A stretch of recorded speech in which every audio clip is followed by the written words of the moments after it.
Pernah kepikiran nggak sih, pas lagi asyik nonton film atau video call sama teman, data-data itu sebenarnya lewat mana ya? Kok bisa secepat kilat melintasi lautan? Nah, ada sebuah infrastruktur raksasa yang nggak kelihatan, yang jadi penopang hampir semua aktivitas digital kita. Hari ini, kita akan bongkar rahasia itu. Kita tahu kan, Indonesia itu negara kepulauan yang luasnya luar biasa.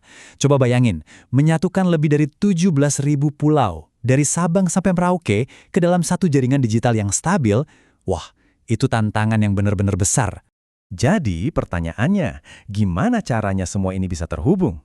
Gimana caranya kita bisa kirim pesan, foto, video dalam sekejap mata, melintasi ribuan kilometer lautan yang memisahkan kita semua? Ternyata jawabannya itu ada di dasar laut, lewat sebuah jaringan kabel komunikasi bawah laut yang supermasif. Merekalah pahlawan tanpa tanda jasa di era internet ini, urat nadi digital bangsa kita. Oke, sekarang mari kita selami lebih dalam soal tulang punggung rahasia internet ini. Jadi, ini tuh bukan sekedar kabel biasa ya. Anggap aja ini adalah jembatan-jembatan digital dengan kapasitas super besar yang menghubungkan seluruh Nusantara sekaligus menyambungkan kita ke seluruh dunia. Dan coba lihat angka ini, 97%, hampir semua data di dunia loh. Email yang kamu kirim, video yang kamu tonton, semuanya lewat kabel-kabel di dasar laut ini.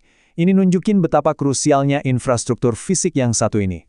Nah, dari sini kita masuk ke sesuatu yang menarik banget, sebuah paradoks digital yang terjadi di Indonesia. Di satu sisi, Indonesia ini raksasa digital. Dengan lebih dari 215 juta pengguna internet, kita itu salah satu pasar online terbesar di dunia. Keren kan? Tapi, ada sisi lain dari cerita ini.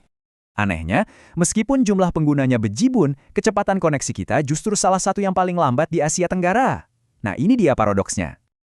Loh, kok bisa gitu? Sebuah negara dengan potensi digital yang begitu besar, tapi kecepatannya malah ketinggalan. Kenapa ya? Apa sih penyebab utamanya? Jawaban dari pertanyaan mengapa tadi ternyata cukup rumit. Jawabannya terletak pada jeratan tata kelola dan aturan yang berlapis-lapis yang akan coba kita urai di bagian ini. Coba dilihat daftar ini. Banyak banget kan?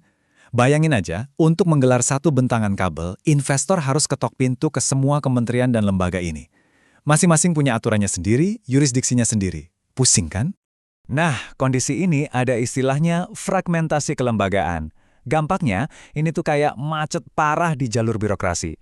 Karena nggak ada satu komando yang jelas, prosesnya jadi lambat, nggak efisien, dan bikin investor jadi ragu-ragu karena aturannya nggak pasti. Oke, masalahnya rumit. Terus gimana cara kita mengurai benang kusut ini?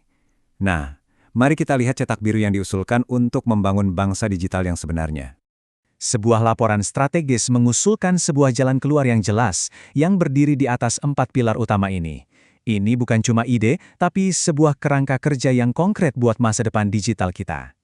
Coba deh lihat skala ambisinya. Dari yang sekarang sekitar 115.000 km, targetnya adalah lebih dari 200.000 km.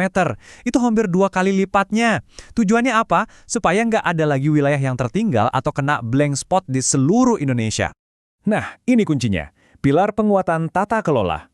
Intinya adalah menyatukan semua aturan yang tumpang tindih ke dalam satu payung hukum yang kuat dan jelas. Jadi, tim kabel nasional yang ada sekarang harus di-upgrade. Dari yang cuma sekedar forum koordinasi, menjadi sebuah otoritas nasional yang beneran punya gigi untuk menyatukan semua proses perizinan. Dan yang gak kalah penting, ini bukan cuma soal kabel dan teknologi. Ini soal manusianya.